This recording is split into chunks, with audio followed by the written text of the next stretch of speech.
Hey, Guy, how are you? I'm good. This is a surprising one this week. It's been a lot of, I don't know, there's some amazing stuff here that I didn't really know about, if I'm honest. Yeah. No, I feel quite a level of shame about my zombie knowledge. But now I've dug into it. Oh my God! I mean, I knew she's. Yeah, not I knew they only ate brains. But apart from that, time of the season. Yeah, I mean, but Odessey And Oracle is a masterpiece. It is a masterpiece, but this is what we've got to get into because the whole story of that and what happened afterwards is, mind-boggling. It's just bizarre. Right. So, I think Paul Weller says it's his favourite album of all time. Well, something brought it to my attention last year, and I don't know because it's number 100 on the Rolling Stone greatest albums of all time. And I don't know if I've been looking at that or I read about it somewhere, and I went and had a look, and it was like, hang on a minute, what's this? Where's this been? Yeah. It was recorded immediately after Sgt. Pepper's. I don't even know whether they'd even heard Sgt. Pepper's, but it's full of English whimsy and baroque pop. That's what I was talking about, because all this stuff, and this carries on into well, obviously, because you've got those two great writers, well, Rod Argent and Russ Ballard. Yeah. Because right from the get-go, the music of the Zombies and carry on through Colin's solo career, it's incredibly sophisticated. It's extraordinarily sophisticated. He did a brilliant Old Grey Whistle test as well. We will get into all of this detail in just a minute. We will. Welcome to the Rockonteurs. Okay, guys, I'm ready. This was great, guys. It's so great to talk to two guys that have done this. Well, it's a big tune for sure. I actually wrote that originally for Tina Turner. Of course, I had gone and found Joni Mitchell down in Florida and brought her back. You know, what people forget about Bowie is that he was such a kind man. I've listened to a few of them and they've been really good, man. I'm sitting in the back of the car coming into London. They're brilliant. I know you're musicians, but you've been more professional than a lot of journalists. Remember me? I'm in a band now. It's called Roxy Music. You know this thing about the 10,000 hours of experience? Oh, yeah. Get good at something. When we recorded Arnold Lane, we'd done about 50 hours. The Rockonteurs podcast with Gary Kemp and Guy Pratt. Colin. Hello. Hello. Yay! Yay! Yes. Mr. Colin Blunstone, how are you? Hi. Welcome to the show. Lovely to have you here. And where are you? That's lovely where you are. Thank you. I'm quite surprised because I thought I was going to be talking to Americans, but I'm very obviously not. Really? So you don't know you have two fellow English musicians with you right now? I know. A total surprise. Absolute surprise. Your PR is obviously not filling you in. It's more exciting this way, isn't it, really? Mr. Guy Pratt, who's played on incredible amount of songs, you know, from Michael Jackson, Madonna, of obviously Pink Floyd. We share a band now together with Nick Mason, and I've written a few tunes as well with Spandau Ballet, etc. I know. You thought we were two Americans. That's why I was totally taken aback when I saw you both. But anyway, there we are. I've got a bit of a curveball to throw remember, you, I'm Colin. still in mass panic at the moment. So, but yes, please do. Please do. This isn't going to help. No, it's fine. But apparently I met you when I was 7 years old because I was taken to the flat in Wimpole Street that you were sharing with Bob Collins, Graham Hudson, Mark Lockhart and Nick Allen. I remember it very well. And how... I was taken there by This Martin sounds awful, Clark. Guy. Could you just fill us in a bit? Yeah, it'll all be revealed. Yes. Martin, you knew back in St Albans, and I believe he took photos of your first gigs at the old Verulam's rugby club. That's right, yes. My goodness. Yeah. Martin is my stepfather. Is he really? Yeah. Well, do send him my regards, won't you? I haven't seen him for ages, but I remember him very well. Yes. Oh, my marvellous. Goodness. What town are you living in, Colin? Well, I'm just outside Woking in Surrey. Yes. Yeah, I've been here actually for about 20 years, really. It's quite nice, and You've got a busy time coming up. You've just done a big Zombies sort of show that has at Abbey Road Studio 2, which has been streamed. That was, quite an emotional thing, really, because I'd recorded quite a few albums there years ago. So a lot of memories came back. And then Studio 2, Abbey Road, of course, is the Beatles studio. So the history and the atmosphere there is incredible. And of course, we haven't played for nearly 2 years. So, it's funny. I definitely felt felt a little bit rusty, but then why not? We haven't played for 2 years. None of us have played for 2 years. I thought you were going to say we haven't played for 40 years. How long did you need to rehearse for before you did the show? Well, we didn't do a lot of rehearsal because our bass player lives in Denmark, so it's quite hard for him to get over. So I think we did sort of a couple of afternoons, pretty much. Yeah. And we did 5 new songs. So I did go over those with Rod Argent separately, just around the piano, because that was another little challenge, 5 new songs. Who wrote the songs? Those are you writing them, or is it Rod all still? Rods. We are doing at least one of mine on this album, but those were all Rods, yeah. The catalogue of songs that you have, with your writing and the fact you had a band with 2 incredible writers in it. I was saying the last few days, being on a deep dive, has just been delightful. I mean, just fantastic. Such beautiful records you've made. Oh, thank you very much. Yeah. Well, I think they were 2 really, for their age, I think they were quite sophisticated writers, actually. And particularly Rod, I think. He just could always write songs. And I must admit, I didn't know until the band had been going for about 3 years, and we had a producer called Ken Jones. We won a rock and roll competition back it was in Watford, actually, next door to St Albans, which led to a recording contract with Decca. And we were introduced to a producer called Ken Jones, and he was sort of saying, we've got our first session in a couple of weeks' time. You could write something for that session if you wanted. Bands didn't do that in those days so much. You went to a songwriter. The Beatles changed all that, really.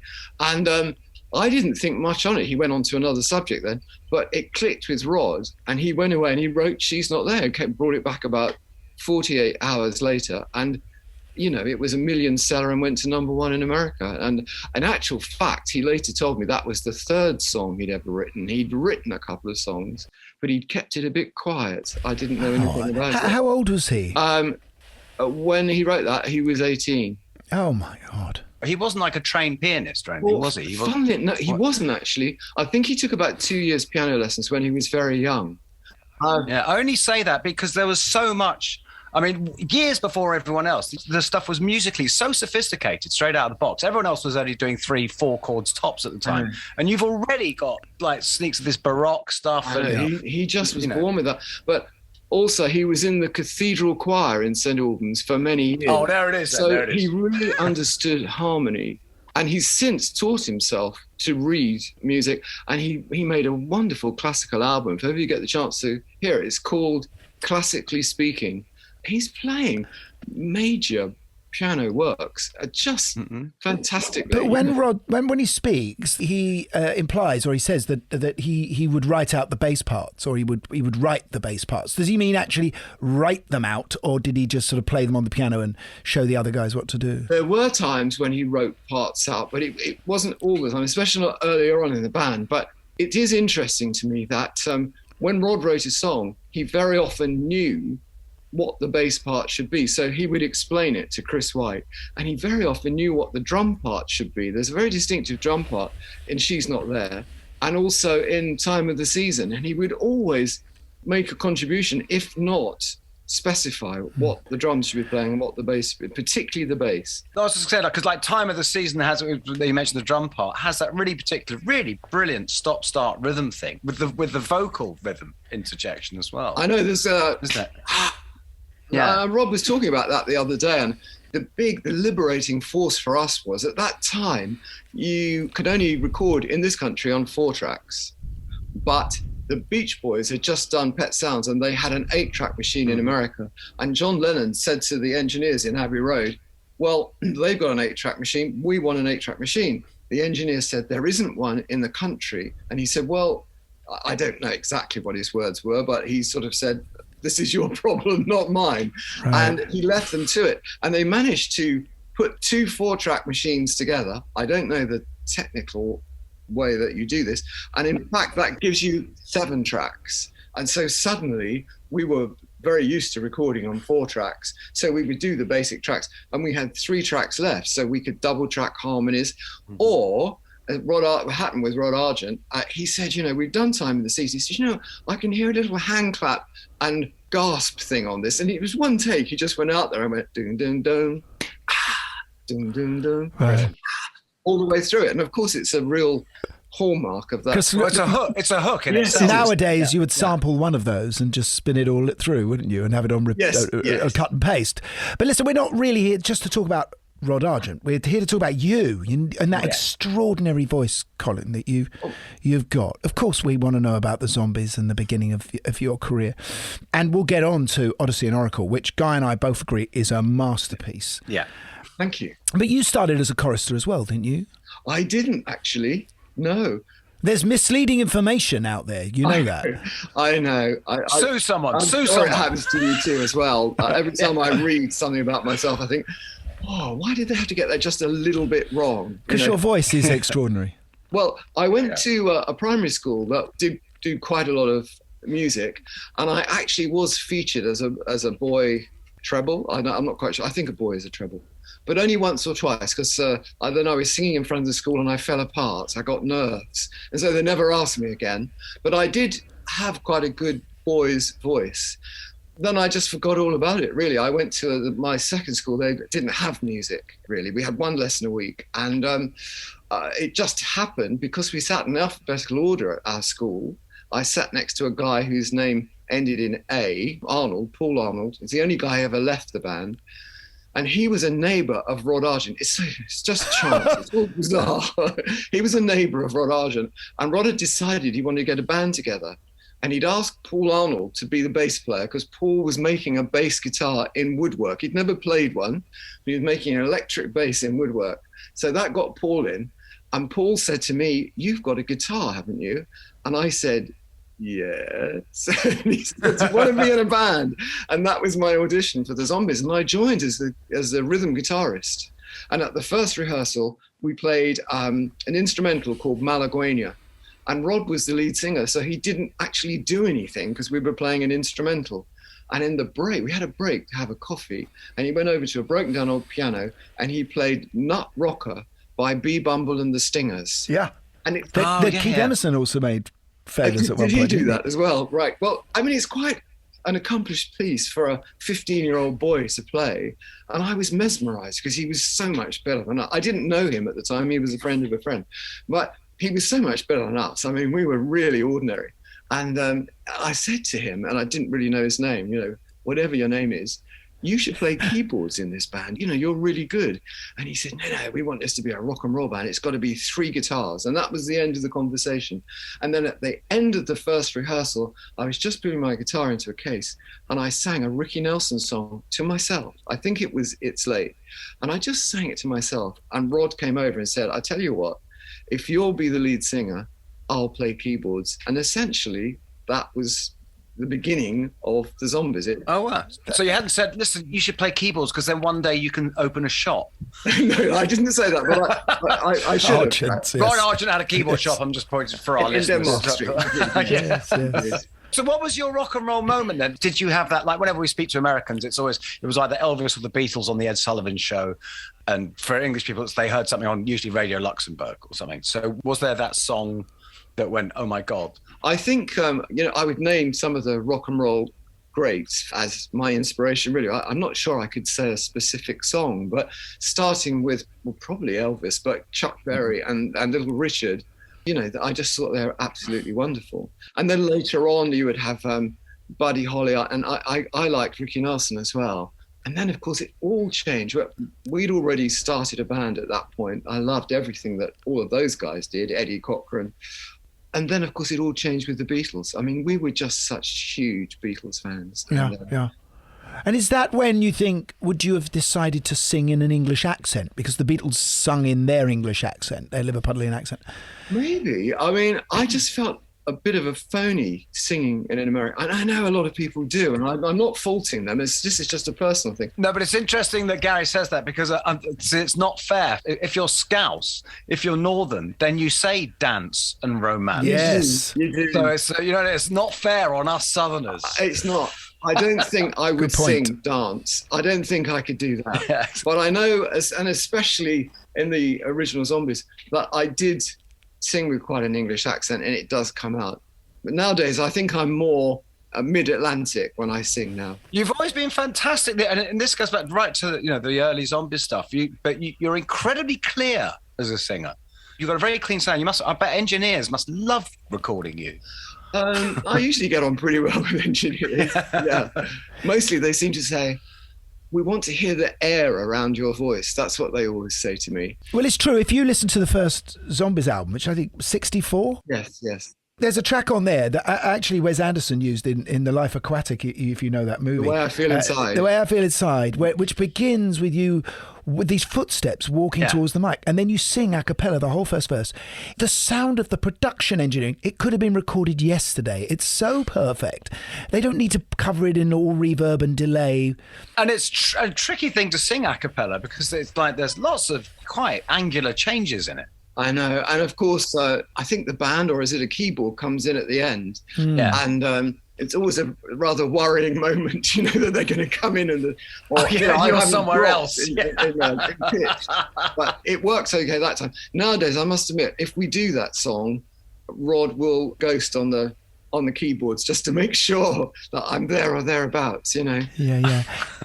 But with She's Not There becoming such a big hit, I mean, suddenly this was all at once. He was almost still at school. And the record is a bigger hit in America than the UK, I think, isn't it?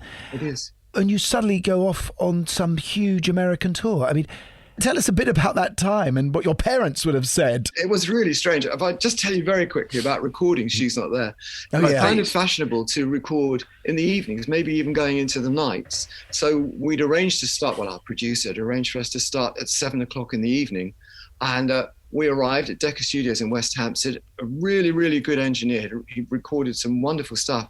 But unfortunately, he'd been at a wedding all day and he was absolutely blind drunk. But worse than that, he was incredibly aggressive. And I can remember starting to sing. I've got the cans on, and he's screaming down the cans at us. The worst language you can possibly think of. And taking into account I've been in this business for about 60 years, I think, it makes me laugh because within 20 minutes of being in that studio, I knew the music business was not for me. I thought, this is never going to work with mad people like this. But on the evening, we had a little bit of luck because he passed out cold on the floor. He just fell on the floor and passed out. And we had to carry him out up 2 flights of stairs, and we put him in a London black taxi. And I never saw him again after that. And his assistant engineer took over, and that was Gus Dudgeon. Oh, wow. Gus Dudgeon, recorded all the early Elton albums. Yeah. Kiki D, David Bowie, but that was his first session with the Zombies, and he never forgot that, and we never forgot it either. I mean, it was a miracle that She's Not There ever got recorded, to be honest. And it came out, and it was a hit pretty quickly in this country. It was helped because it was on Jukebox Jury, and that week George Harrison was on the jury. And it's an old TV program. I don't know. Yes, of course. With Pete Murray at the helm. Yes. Or was it? Have I got that wrong? I can't remember. But anyway, George Harrison really liked it. And I can't really do a Liverpool accent, but he said, "Well done, Zombies." That's the best I can do. And that's it. If he says that, it's a hit. And it was. And it wasn't a hit till quite a bit later in the States. It came out more in the autumn in the States, and it went to number 1 in Cashbox and sort of number 2 or 3 in Billboard. It was Christmas 64, 65, that period. And we arrived there for our first live work, Christmas 64. There was a very influential DJ called Murray the K. Who considered himself to be the 5th Beatle. You might yes. I'm not quite sure what the Beatles would say about that, but I think he claims that Ringo or George named him the 5th Beatle. That may be the case. I thought Brian Epstein was the 5th Beatle anyway. But anyway, he put these shows on, and so we opened at the Brooklyn Fox on Christmas Day with about 14 acts, and you just did 1 or 2 songs. And everybody played, and then in theory the audience is supposed to leave because there's 8 performances a day, but mostly they just stayed there. There were queues around the block. It was very frenzied. So it was the Shangri-Las, the Shirelles, Benny King, Patti LaBelle, Dionne Warwick, Chuck Jackson, and many, many others. And well, you name check all this in your song New York. Yes. Yeah, absolutely. That's line for line what happened, yeah. Because you don't know exactly what's happening, but it's lovely, the specific... It reminds me of that Kate Bush song, Moments in Time. And it's a really lovely, evocative thing you do. But now you're giving us the actual diary entry that it is. Yeah, I mean, there were all these thousands of kids outside, obviously, but and I hear a story that you went home on the subway. We did. If I could just say, we had to follow Patti LaBelle, and then she had a singing group with her called the Bluebells, Patti LaBelle and the Bluebells, and they brought the house down on every show. They were wonderful. And then these teenage kids from St. Albans had to slouch on stage after Patti LaBelle and play. I think we were a tad apprehensive, to be honest, but we got away with it. Let's put it like that. Actually, we went down pretty well. You've named nearly all, I think they're black soul acts, right? I mean... Yes. How did you end up as being these white boys from St. Albans getting stuck in that? We had a rather strange manager, I've got to be honest. I don't think he had a clue, to be honest. Where did you get him from? Where did you find your manager? I mean, was it like a mate from school? No. He was quite famous. If I'm going to say disparaging remarks about him, I better not be too specific about his name. Actually, our producer introduced us to him, and he was very influential, and he did get us on TV a lot and things like that. But he had a rather strange attitude to fees and royalties and anything to do with money. I.e., he kept it. Actually, from a distance, it could seem a bit that way, yes. He ran a sort of a filtering process where a lot seemed to go into his office. But maybe, Colin, there was a little bit of the blue-eyed soul about your voice and about what you were doing. Maybe, and there's some slight Motown tinges, isn't there? That certainly comes out later. I mean, you do a Smokey Robinson track on the album, don't you, on the first album? On the first album, yeah. I mean, we were listening to that stuff. Maybe there was a little bit of that. But going back to it was packed all around the Brooklyn Fox, and no one dared go out of the stage door. But on one occasion, our guitarist, Paul Atkinson, era of screaming people, and it could get quite scary. And Paul Atkinson went out of the stage door, and he got caught by the crowd up against a plate glass window, and they tore his shirt off him. And the police came in and dragged him out. And they just said to him, look, we'll do this once, but we're not doing it again. So stay inside. So we would get there early and we would stay there all day with these crowds massing around. And then when the show ended, they all went home. We had no money. So we would just limp out of the stage door. There's no one there at this point. And we'd go home on the subway. And in those days, the Brooklyn subway was considered quite dangerous. And absolutely. People couldn't believe that we were going home on the Brooklyn subway. It seemed such a strange contrast from being kept, hidden away all day backstage because of this huge crowd outside. Gary and I are used to the age of sort of the record company always having people on hand to sort of take you to and from. But there was something of the, I don't mean this badly, but of the unglamorous about the Zombies, that you just felt that, a couple of guys in glasses, and yet you were part of this first British invasion. I know. We really suffered from that in the UK. And the trouble is that if I talk about it, which I'm obviously going to do, it reactivates that old image. It was also amateurish. We went to Decca Records one day to go to their press department. And remember, we were pretty much just out of school. One of the guys was literally just out of school. And we had a sort of a 20-minute, half-an-hour meeting with them. And it went something like, well, what are we going to do about an image for you? It's really blunt and full on like that. And we go, well, I don't know really. And they said, well, what have you been doing? Somebody came up with the idea of saying, well, literally, we've just got out of school. I really wish they hadn't said that, because the conversation then went on something like about, well, what did you do at school? You got lots of exams. We didn't get lots of exams. We got 1 or 2 exams. And we were launched as a sort of an English geek boffin band or something like that. And on top of that, of course, 2 of the guys had glasses. Chris White still has glasses, but Paul Atkinson, sadly, no longer with us. But he got rid of his glasses after a while. And to be honest, when he got contact lenses, he was a bit of a babe magnet. He was a good-looking boy. But those early photos and that image just destroyed us. I mean, we were just like any other young band, But we missed out on that in America because we went there 6 months after we'd made our first record. And they forgot about all that because we got a big hit record and we were treated in a different way in America. I can hear you influencing the Doors. I can hear what you guys are doing would have gone, into the keyboard and the vocals of the Doors later on. Quite possibly. And it is amazing how many bands, so even young modern bands say that to us now. But of course, one of our main supporters in the States who always said we did influence him was Tom Petty. And he was always talking about us, always. And when we had a box set was issued a few years back, Tom Petty wrote the forward inside the box set. And in the UK, Paul Weller has just been incredible.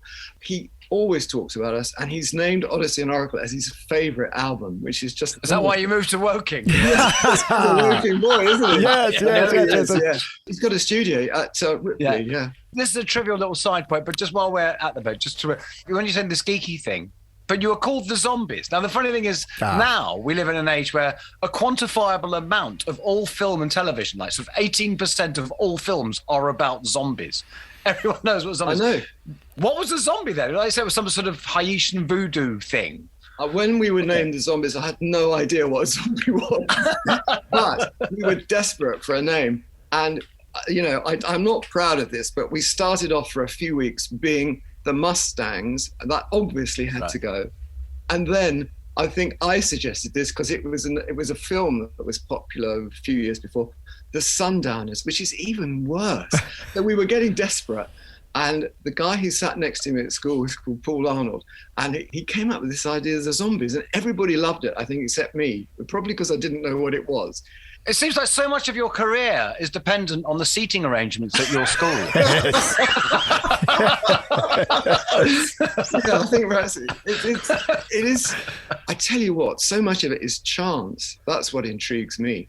I'd like to say, I made this brilliant decision to do this, and against all the warnings I struggled through, and obviously I was proved correct. Well, that's never happened to me. It's just I met someone in a pub and he suggested this song, and then I met someone else walking home and they suggested this producer, and that's sort of how it's happened pretty much. You toured across America with pretty much an all-black review, didn't you? And I think you were the only white boys on the bus. Yes. How was that in sort of, in those days? Well, time? It was interesting and at times quite scary, I have to say. That was about 1965. And there were 2 or 3 white acts with us. The Shangri-Las, funnily enough, were on that tour. Tommy Rowe and us, and the rest were black acts. And there were restaurants we couldn't eat at, and there were hotels we couldn't stay at. And we went right across the South. We weren't taking any prisoners here. We went from Florida. Yeah, you're not in St. Albans anymore, no, right? No. We went from Florida right across the South to California. This is the most scary point for me was I walked into a hotel in Texas and I had my arm around the lead singer of the Velvelettes. They're a wonderful band, the Velvelettes. And their songs have been covered. And I can't remember them. There's a girl group who covered their songs, Needle in a Haystack, and really sang some great records. Banana Rama didn't really say something. They were songs that were recorded by the Velvelettes. And I had my arm around the lead singer, Carolyn Gill, her name was. And our road manager came over to me and said, you can't do that. There's a guy over there said, if you go on like that, he's going to shoot you. And I thought, well, fair enough. I mean, I'd like to make a stand on this, but I'm afraid I just took my arm down and then sort of improvised on a theme after that. Sorry to grab this one, Guy, but I know that this is hysterical when you tried to go to Graceland to see Elvis. Yes. We did. We were doing an interview in Memphis, and it was kind of weird. The DJ said to us, well, when we finished, do you want to go and see Elvis? Like you would say your mate down the road, I presume you knew him. I don't know. So we said, well, might be interesting. Of course we want to go and see Elvis. Yeah. So we went to Graceland and there was no security whatsoever. Those same gates were there. We just opened the gates and we walked up that little hill that you walk up to the door and we knocked on the door. And I've never been quite sure if it's his dad or his uncle who came to the door and said, oh, the Zombies. And he was really flattering. He said, Elvis is away in Hawaii doing a film. Otherwise, he'd love to see. He really likes your music. And we thought, well, he's very charming. And I'm sure Elvis had got no idea who we are. But apparently, this DJ who seems to know everything about Elvis told us later that Elvis had 2 or 3 of our records on his jukebox. So maybe he did know who we were. Did you get to look around? We did get to walk around. He said, "Did you nick an ashtray? Come on, did you nick an ashtray?" No, I didn't nick anything. I did. I wish I had. Yeah, exactly. Make yourselves at home, have a walk around. But with no Elvis, you don't quite know what to do, really. You just you're loitering with intent, aren't you, really? That's true, yeah. I'd be going through his drawers. Well, you just want to know, don't you? You just want to know who it is. We went back 2 or 3 years ago, and they really made a big fuss of us, actually, but it was totally different. There was security everywhere, and it's like an amusement park now. Because although the Zombies are well known, and those songs are incredibly well known, I think there's a different attitude towards the Zombies in America, in the same way that, we don't consider Dave Clark 5 as being the big band that they were, but they were enormous in America. They were. And actually, there are 2. Herman's Hermits. There are 2. The Dave Clark 5 and Herman's Hermits were absolutely huge out there. I played 1 gig with Herman's Hermits, actually in Montreal in Canada. We were on probably second or third to last, but probably second to last. And when Herman's Hermits came on, there were 10,000 people there, and they all got up and moved forward. And it's the only time I thought, whoa, this is a bit scary. The audience were just so enamored and excited at Herman's Hermits coming on. I thought it was just going to get a bit out of control. And you probably can't imagine that happening in the UK. And to some extent, it's true with us. But I do put it down to that early meeting at Decca when we turned up as young kids. And I just think we got landed with a kind of an image that really did us no favours. When people who come and see us now, that's Rod and I, and a new incarnation of the band. And I think they come to a large extent because of the new incarnation of the band. We've been playing for 20 years now around the country. Mm-hmm. And although they know those original songs, there's very few people who come to see us now who were going to see the original band back in the 60s. It's just such a long time ago. But there couldn't be also, because what's it like, the legacy that the Zombies have in America, it seems like a band who would have made a lot more records than you did. Do you know what I mean? Because there's not that much.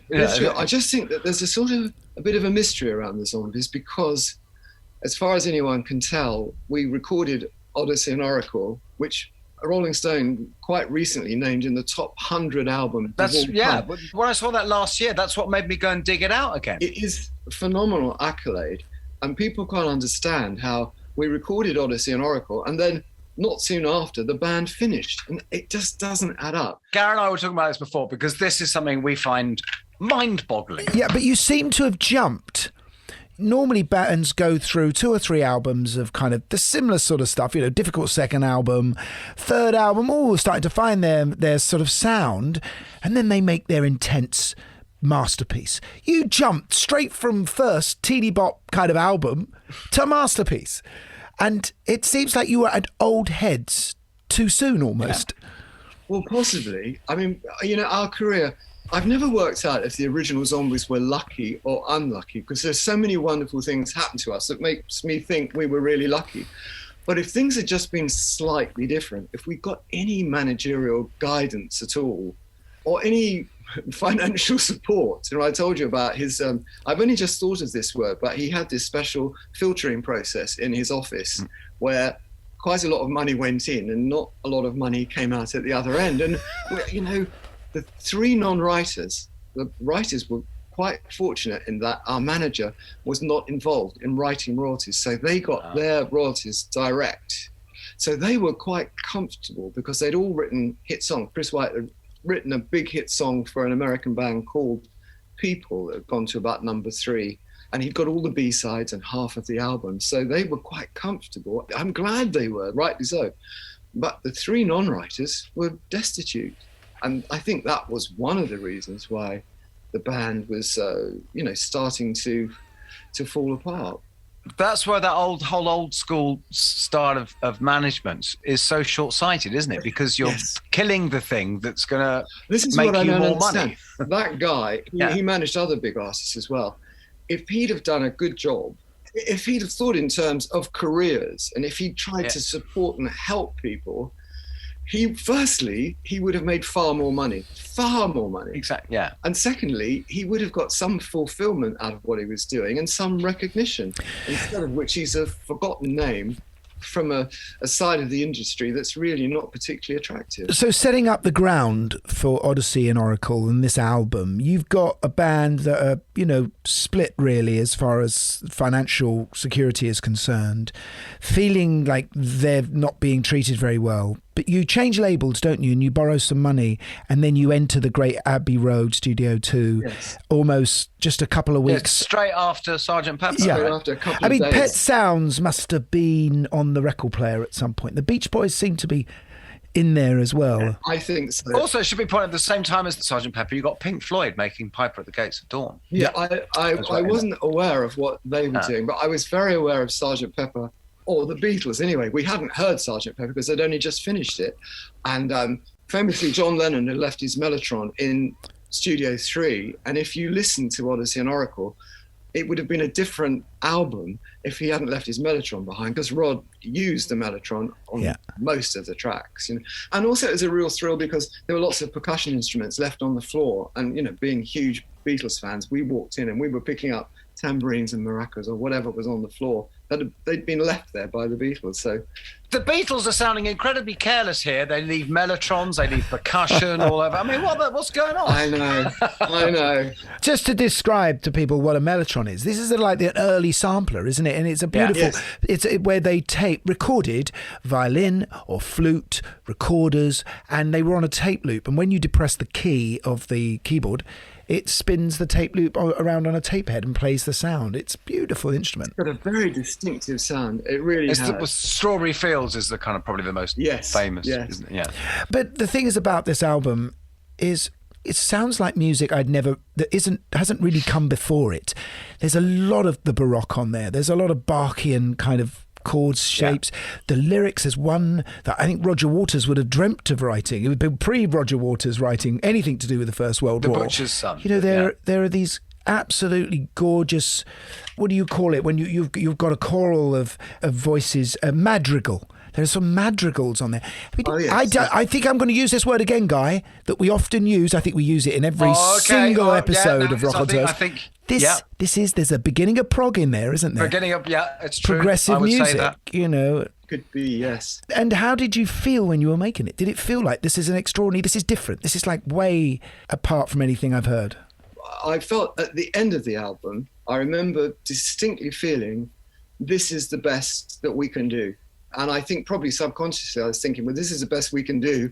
If no one recognizes this, if no one's interested in it, perhaps it's time to move on to another project. I'm not sure if I actually got that far, but maybe I was subconsciously thinking that. And in fact, that is what happened. Remembering that this was still a time of singles. Albums were more important at the end of the 60s, beginning of the 70s. We released a single, Carousel 44, which is the first track on the album. Which is a beautiful song. I think it's the most commercial track on them myself. A Letter to a Prisoner. Yeah. Yes, that's right, yes. And nothing, didn't get any airplay, absolutely nothing. And I think that's when we had that sort of dreaded meeting. Boys, I think we need to talk, and we got together. I think we all knew what was coming. And we decided that perhaps it was time to move on. And I think it was, really amicable. It just seemed obvious to us that at that time, it seemed there wasn't a future. Is this when you went back and became an insurance clerk? If I could say, in my defence, I didn't turn down the music industry for insurance. I didn't feel that was my vocation. I took the first job I was offered. I had absolutely no money. And as only probably someone like me can do, I took this job, which was it was a long journey. I lived in a place called Hatford, and I had to get up to the city of London. And then it was really, the phones were ringing all the time. I know nothing about insurance, nothing. And the phones were ringing all the time. So it was very hard work. And then I had to get home afterwards. And I sat down and worked out that by the time I'd paid my train fare and a bit of rent, a bit of food and whatnot, I was actually working at a loss. So I might as well have stayed in the Zombies, really. I mean, I find this such a crime to hear this story, and it's a sad story. Couldn't the writers have sort of perhaps helped support the others for a bit? Actually, later on, it was negotiated that 10%, I think, of the publishing was split amongst the 5. Gary did that for years. Do you know what I think is sad, though? Is even the writers had just been involved in making a masterpiece, a future masterpiece, if you like, that no one recognised at the time. Well, not completely, because one of those songs did become a huge hit, especially in America again, but much later. But this is like Van Gogh's story, isn't it? I mean, we look at Odessey and Oracle now and we go, well, this is one of the great records of all time. And yet those Van Gogh paintings weren't recognised when he did it. He had to go and cut off his ear. You going to work in an insurance firm is cutting off your ear. Yes, that's what it felt like, I have to tell you. It was amazing because I was put in charge of quite big accounts. And I remember there was the daughter of a multimillionaire. The guy was called Charles Claw. He was very famous at that time, multi-millionaire. And I was put in charge of his daughter's house and paintings and sashes and things. I'm trying to work out her insurance. And I'm trying to add up what all these statues, and because there was no calculators or anything like that. So there was one big machine in the whole office where you typed in all these things, and after each amount you had to go like a Turing machine. And every time I got to the end of adding up her paintings and her statues, one time it would be 3,250,000, and then the next time I added it up it would be 4,100,000. So kept getting different figures. I was getting panicky because there was only this one machine in the office and I couldn't keep it going for too long. So in the end, I just had to take sort of a middle figure out of all these things. And God knows what just all of their insurance. One of my first jobs was working at the Financial Times, and I was a clerk, and I had to calculate the dollar to sterling rate. We used to have to do it, kids like me in those days, and then it would go into the print, and I got it wrong, and I got called up in front of the editor of the Financial Times, who was furious. Don't tell anyone, Kemp, but I did more to destroy capitalist system than any seller of socialist worker could in the 70s. Well, congratulations on that one. I think I nearly destroyed the British Army because they have these sort of social clubs where all their booze is stored and whatnot, and they're called the NAFI, N-A-F-F-I. Oh, yeah. Well, we insured the British Army's NAFI, and I got put in charge of it. Oh, I didn't know anything. But the woman who was representing the army, she only phoned me once because it was very, very apparent, after about 2 sentences that I didn't know anything. I was trying to be really vague when she asked me questions. This account's probably worth millions and millions of pounds. And I'm going, it might be. I'm not quite sure about that one. She wouldn't speak to me after that. But for people who don't know, the greatest part of your story is still to come, right? Yeah. No, I don't mean now. I mean, as you felt like a failed musician who'd really done some beautiful stuff and some extraordinary stuff, the big part of your career was just around the corner. Yeah. It was. And I mean, I must admit, at that time, I thought that my career in the music business was over. I really did. But then Time of the Season was a huge hit in America, and people started calling me at work. And as I said before, it was very, very busy. The phones rang all the time. And I couldn't talk to people about making records. I just physically didn't have time. This is another thing that seems odd. How is this record being promoted and sold and everything if there isn't a band? I suppose because it was America, they don't know. I mean, listen, it is an extraordinary story in that Al Cooper came to London and he bought about 200 albums. From Blood, Sweat and Tears, right? From Blood, Sweat and Tears. Who played the organ on Like a Rolling Stone. That was his... Oh, did he? Yeah. I didn't know that. And he bought about 200 albums, and he just said that this one album just stood out, Odessey And Oracle. He went back to America, and he just started working as a producer at CBS. And the first day he started working, he went in to see Clive Davis, and he got Odessey And Oracle with him. And he said, Clive, whatever it costs, we have to get this album. And Clive Davis said to him, well, we already own this album, but we were going to pass on it. We weren't even going to release it. And Al Cooper fought for it. It would never have been released. And it had already been released here, and it was a failure. So that would have been the end of it. But Al Cooper fought for it, and it was released. I think they released 3 singles before they got to Time of the Season. Then Time of the Season was released. A DJ in Boise, Idaho would not stop playing it. And he kept on and on and on. And eventually it went to other stations, and it just spread of its own volition. It wasn't being promoted and it wasn't being marketed. I've often thought it just had a life of its own. and it ended up being a hit. And did it take off in the UK? No, it was never a hit in the UK. People think it is because it's been in lots of films and it's been in lots of commercials. They think it was a hit here. Yeah, no, it's absolutely part of the tapestry of that time whenever you think about, and certainly any documentary. Because it's a sort of Age of Aquarius sound to it, isn't it? Yeah. If people are doing a film that's got anything to do with the 60s, that's one of the songs they go to, is Time of the Season. Guy, I think it's time we brought up the fake zombies. Oh, absolutely. Why should we promote ourselves when we can have people promote us? When you can have ZZ Top promoting you. Yes. Explain, Guy. Because it was quite funny. This came up a while ago. We had Mick Fleetwood on, and they had the same thing when there was a fake Fleetwood Mac going around. And it turns out that you had not only one, there were two. Well, actually, I think at one time there were three, so I don't sell us short. There were actually three. I'm heaven So this is like tribute bands, but with no permission, pretending they are you. Yes. People buy tickets thinking they're going to see the Zombies. And one of them had Frank Beard and Dusty Hill, who would then go on to be the rhythm section of ZZ Top. Right, that's right. You see, the thing was that with a hit record and no band, there was a vacuum. And managers and agents hate a vacuum. Or maybe it's the other way around. They love a vacuum. I thought it was nature that hated a vacuum. They can fill it with their own bands, and that's what happened. But one thing that really did make me laugh was Chris White, our bass player, was in New York, and he was in the offices of Rolling Stone, and they said, look, let's set this manager of one of those bands up, get Chris White to phone him and ask him what's going on, as if he was a Rolling Stone journalist. Oh, brilliant. And the guy was talking to Chris White, and he said, well, the thing is that the lead singer of the Zombies was killed in a car crash, and we want to honour his name by keeping the music alive. This one in Rolling Stone. This was talking about me dying, and what's that thing that Oscar Wilde said? I think. Did you organise the insurance?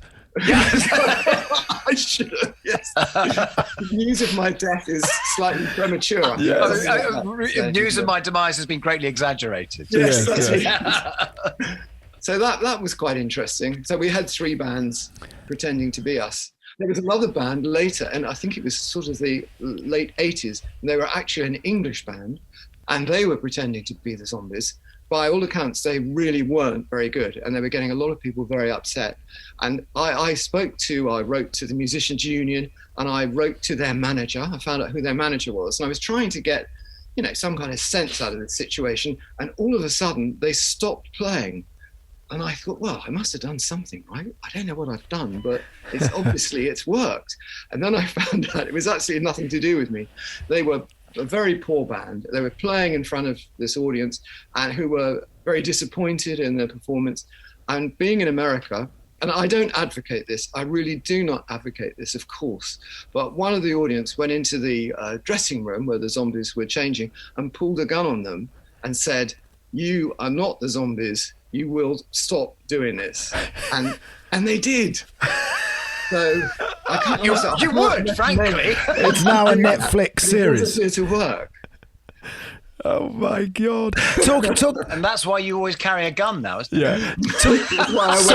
That's where I wear a special vest. Colin, talking about people pretending to be zombies. We are the zombies. Talking about people pretending to be other people. Let's talk about Neil MacArthur. Yes. Tell us about Neil MacArthur.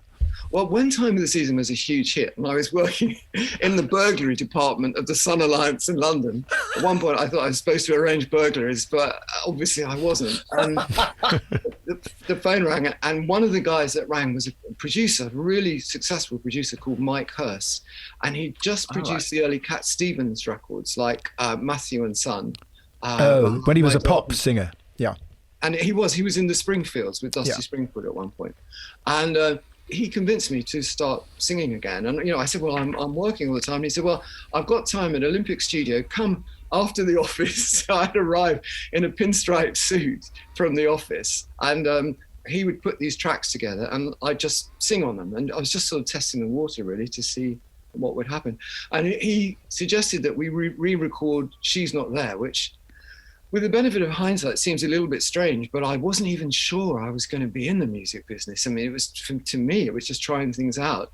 And it was quite an interesting version of She's Not There. Yeah, it and is. He also suggested that I change my name. And I've seen an interview where he said that it was my idea, but I remember it in a completely different way.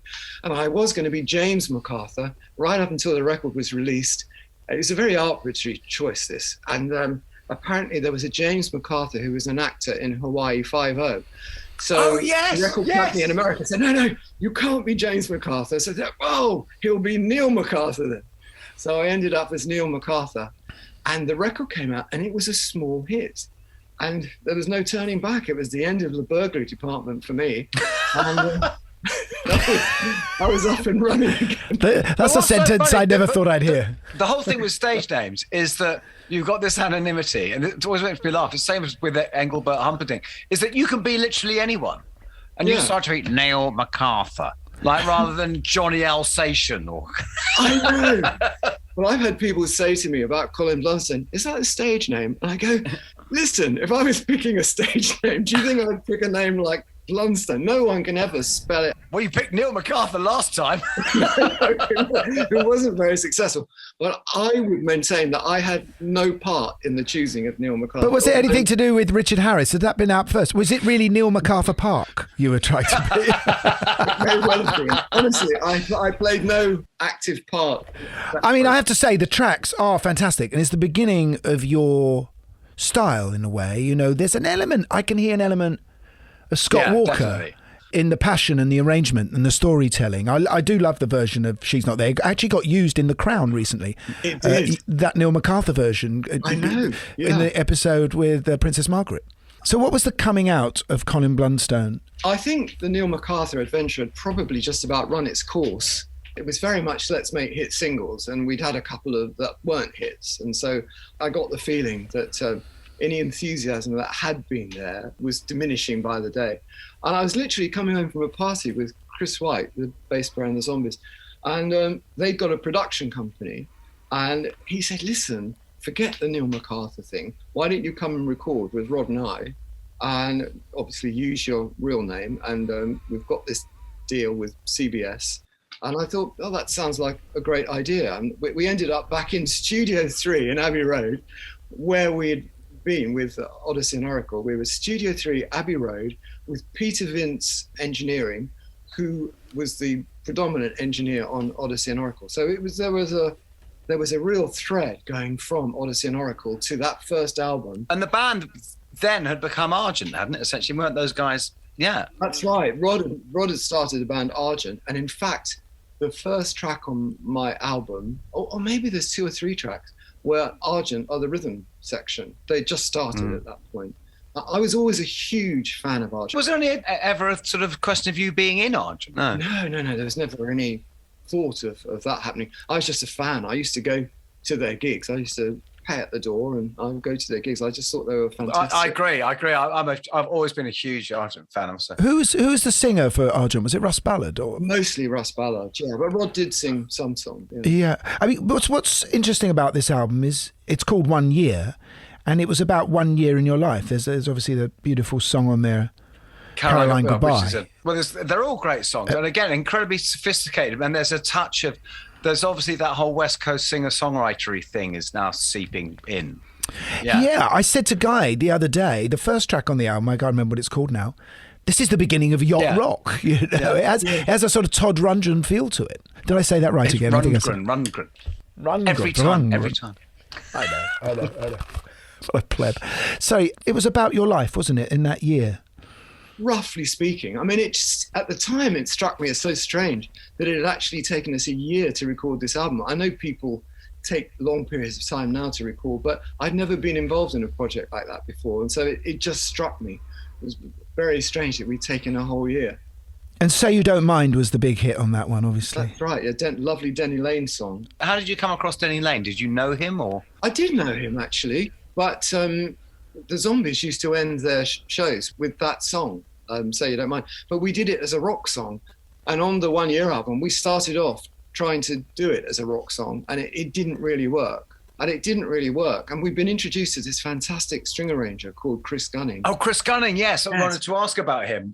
Exquisite arrangements. Phenomenal. And we'd already tried it as a rock venture and it hadn't worked. And Chris got hold of it and he did an arrangement for a 21-piece string orchestra. And it is phenomenal. But I didn't think it was commercial. I'll be honest, everyone always says they know what that song was going to be a hit. I knew that. Didn't think it would ever be a single. I thought it was fabulous what he did, but it didn't sound commercial to me at all. But eventually it was released. I think it was the second or third single, and it was quite a big hit. Yeah, there's a clip of you singing it on the old Grey Whistle Test. But I just wanted to ask about that because, I mean, I just love the old string players behind you. They look fantastic. I mean, ancient. But that was pre-Bob Harris, that one. I think it was Richard Williams when he presented it. Were you miming? Because I think they mimed in those days. Or did you actually sing that live? No, I sang that live, yeah. And with because it sounds phenomenal. Yeah, they're playing. Oh, okay, because there was some of those, like the Bowie one, where the vocal is live and the track is... Oh, right, yeah. No, that's completely live. So, okay, fantastic. I direct people to that because it's so good. It's so worth catching up on that. And of course, Caroline Goodbye was about your girlfriend. Yes.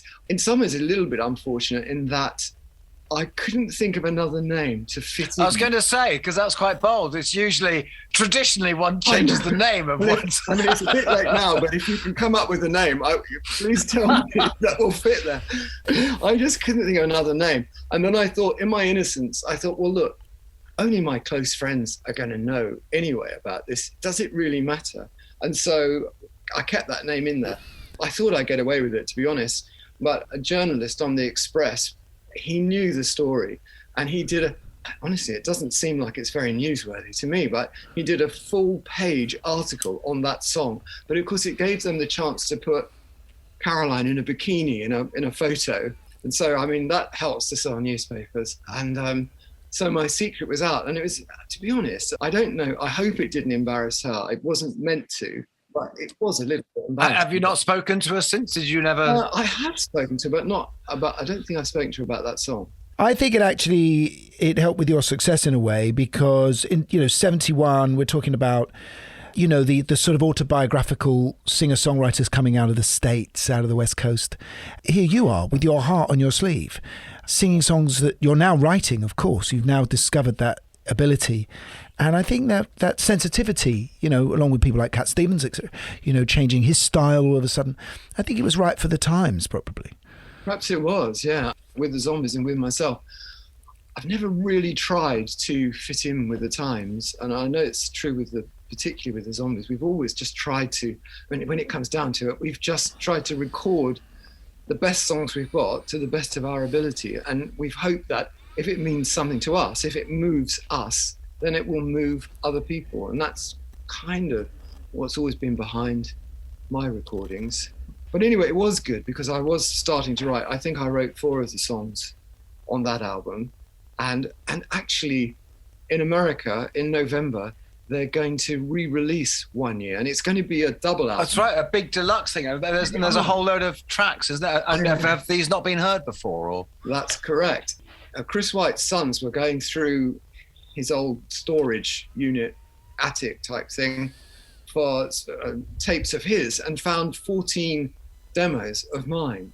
And as soon as the record company heard about that, they wanted to include it in the package. Now, time will tell whether that was the right thing to do or not, because most of them, they're just me sitting playing the guitar. So yeah, but we love that. We all love that stuff, well, I hope people like it. I do. I feel a bit vulnerable, really, because there were a lot of very personal songs that I used to write, and once they're discarded, you forget them. Some of these songs, when I first heard them, I couldn't even remember them. I don't remember the sessions, and I didn't remember the songs. Those songs have come back. For you, it's like finding an old diary. Exactly. It is. Lots of memories. And there were 14 songs, and I think 3 or 4 of them we took on and recorded, but the rest were discarded.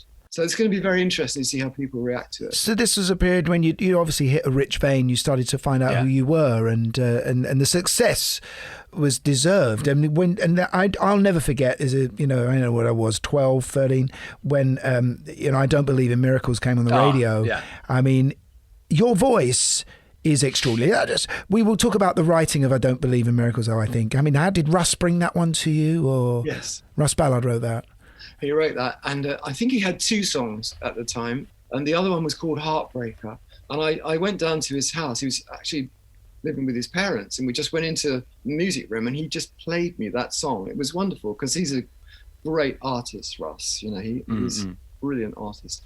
And I just loved it. Argent played on that, Don't Believe in Miracles. In fact, Russ played piano on that track. Jim Rodford played bass, Bob Henrik played drums, and then we all got together and did the harmonies. Yeah, it was a wonderful song, absolutely gorgeous song.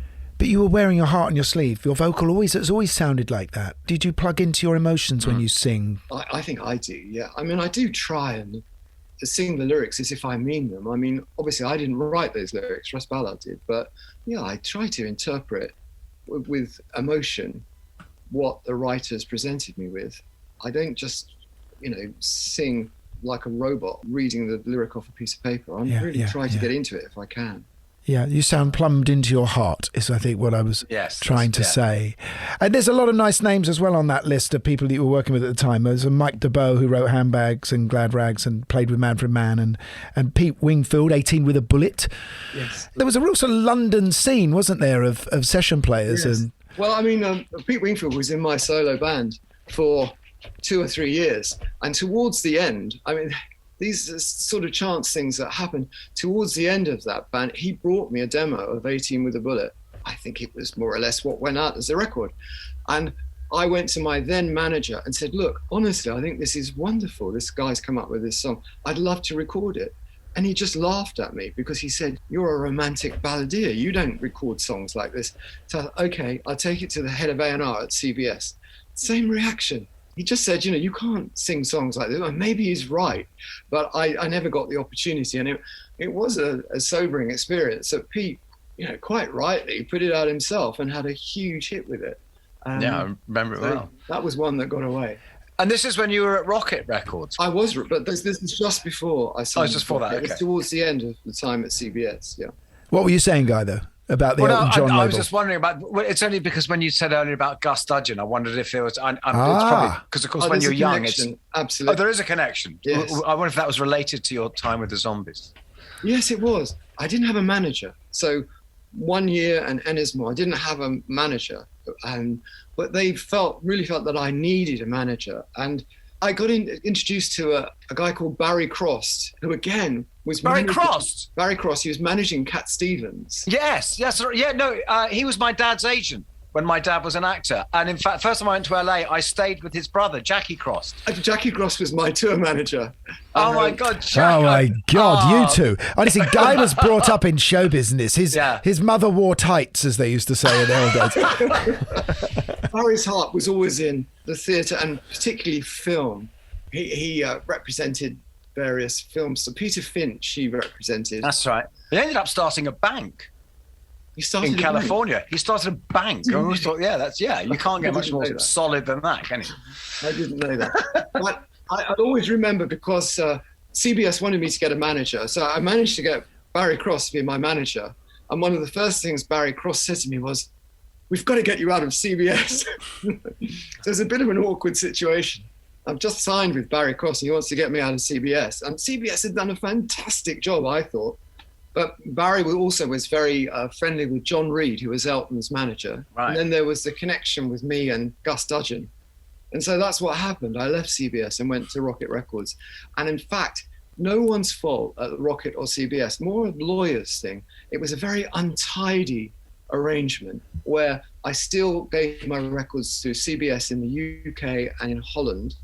But for the rest of the world, I was with Rocket. And later on, it led to a huge problem because my Rocket deal ran out. But CBS said, no, you still owe us product for the UK and Holland, but we don't have to give you any recording budget. You've got to record these yourself. So it's a very difficult situation. And in the end, I just ignored them. But I was introduced to a guy called Dave Stewart. It's not the Dave Stewart from PLO. Yeah, who did all the duets, didn't he? Yeah. And he was in Hatford and the North and Egg and National Health and some, sort of slightly left field bands, really good. And he just contacted me actually through Rod Argent's shop, which you mentioned earlier on. He got his keyboards from Rod Argent's shop in Denmark Street. And he got my phone number through there. and played me this completed track. I had nothing to do with the idea of the song or the arrangement or anything of what becomes of the brokenhearted. And I thought, that sounds fantastic. I'd love to be involved. And I just went in and put my voice on it. And it was what they call a slow burner. It came out about a year before it ever got any attention. And then it started getting played on Radio 1, it would have been at that You did time. Top of the Pops with it, didn't you? You did do Top of the Pops. I remember seeing you on Top of the Pops. Yeah. And unfortunately, when it was getting sort of like 5 plays a day, Dave Stewart was in America. And we were on a small label, and the sales weren't following the airplay. And we had to wait till he came back. And he signed it to Stiff Records, who at the time were a very hot little label. And immediately it shot out the charts. But I think that if we could have got it to Stiff Records 2 or 3 weeks earlier, I think that could have been a number 1. As it was, I think it got to 10 or 12 or something like that. You were enrolled, or what do you call it, put into the Rock and Roll Hall of Fame in 2019, weren't you? Inducted. Yes. Wow. What an honour. What an honour. We were inducted into the Rock and Roll Hall of Fame in 2019, and the ceremony was at the Barclays Center in Brooklyn in front of 17,000 people. The great and the good of the music industry were there, and it was televised, so no pressure. Def Leppard, The Cure, Roxy Music, Radiohead, Janet Jackson and Stevie Nicks were inducted at the same time. And Susanna Hoff from the Bangles gave the induction speech for us, and she is so eloquent and funny. She's funny, but she speaks so well. And she gave the speech for us, which was absolutely brilliant. It was great. And then we got up and I think we played 3 tunes, and that was it.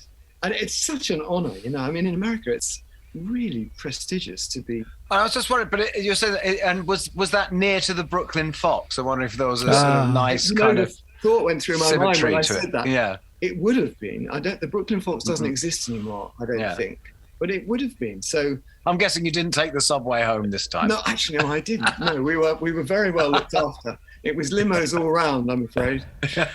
Well, we're so thrilled to have you on today, Colin, and also, you know, good luck with all the zombie stuff and your own, you know, with 1 year coming out as a box set as well, and urge people who haven't heard, the misspelt Odessey and Oracle. That's another story. You tried to blag it saying, well, it's a load of odes. It was mostly Rod Argent. Rod Argent and Chris White came up with this desperate story that it was intentional. And they told me this story for years and years. We were doing an interview about 3 years ago, and Rod said, yeah, of course, that story's a load of, to the DJ, not me. That story's a load of codwallop. The artist, who was called Terry Quirk, went to my school, can't spell, neither can I, but he made a mistake. And of course, in those days, it wasn't on a computer screen, it was a painting. And when we saw it, we said, well, it's great, but there's a spelling mistake. Phoned CBS, said, hold it, there's a spelling mistake. And they said, it's already gone to the printers. It's tough, you know, you just have to live with it. So they came up with this story and told me that story as well, which of course, gullible me, I believed. Because it was full of odes, is it? It's rather than spelling it O-D-Y, he spelled it O-D-E. O-D-E, yeah. That's right. I never understood the story then. I don't understand it now. But anyway, it's a load of old codwallop. So it doesn't matter, really. It's a beautiful thing. I couldn't spell. Great artist, but poor speller. That's psychedelia for you. Yes. Anyway, it's nice that we've not been talking to Neil MacArthur. And we've been talking to Colin Blunstone. I'm never going to live that down. No. Sir, it's been an absolute pleasure talking to you. It really has been I hope I haven't rambled too much, chaps. Not at all. No, that's what we do. It's been lovely to talk to you. And just going back to the beginning, I thought I was going to talk to an American DJ from some obscure Midwestern town. And so I sort of took my breath away a bit at the beginning. No, you got Murray the K. It's been great fun, chaps. Lots of love, Colin. Thank you very much for being on. Thank you so much, Colin. Oh, what a nice man. Oh, that was absolutely enchanting. It's so nice to be able to send his regards to my stepmom. It was. You know what I love about this podcast is that, you know, you get to go down all these other little areas of the music business that, you know, we haven't really touched on beat combos, have we, much? You know, no. And how that sprung into being, you know, the psychedelia. Also the fact that, you know, as we always seem to, because, obviously, because Gary and I both do a lot of swatting up for these. Having read all these interviews and everything, that there was stuff in there I've never heard anywhere else. Yeah. It was really delightful. He's got a beautiful speaking voice, as he has a beautiful singing voice. Anyone who doesn't know any of the stuff, go and listen to it. Yeah, it's been really, really rewarding. I mean, these are beautiful records that he's made. Thank you for listening. We'll be back on next week with another famous person who's going to tell us all about their life, and we'll ramble on with a few weird jokes, I'm sure, like we always do. Exactly. So until then, it's good night from me. And it's good night from them.